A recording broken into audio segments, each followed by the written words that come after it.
Hi, it's Jacquette, and I am back, but not with a question. It's Valentine's Day, so I have a sweetheart's message. And yes, I know it's not just about this one day. Hopefully, we are practicing and expressing love every day throughout the year, both to ourselves, to the people in our lives, and especially that sweetheart. But there are a few benefits to Valentine's Day, and one is that it's a perfect reminder to take a step back and in a reflective moment, ask ourselves, how are we doing? How are we doing loving ourselves? How are we doing loving others? Some questions to consider. Do you need to be more forgiving of yourself? Do you need to be more compassionate with yourself? Do you need to be less judgmental? The truth of the matter is that you really cannot extend those graces to another until you've fully extended them to yourself. Now, I know you already know this, and I am preaching to the choir, but we can always use a reminder that our ability to love others is really predicated on how well we are doing at loving ourselves. And if you need some help getting reconnected with yourself, here's a really great book to consider reading, and it's called Choosing Me Before We.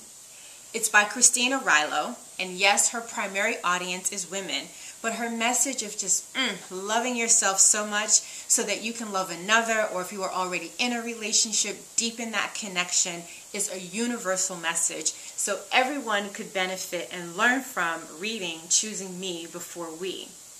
And that's a perfect lead-in to my next book recommendation, and that is The 5 Languages of Love by Dr. Gary Chapman.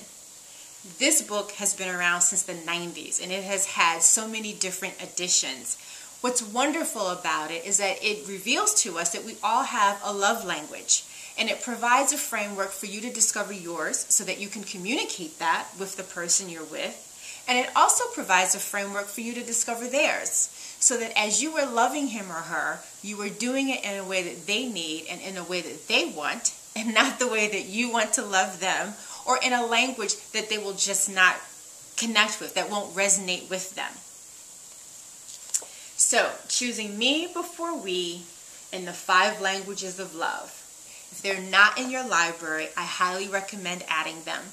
Both will go a long way in terms of helping you to practice and express both self-love, love for others, and especially love for that sweetheart. And on that note, happy Valentine's Day.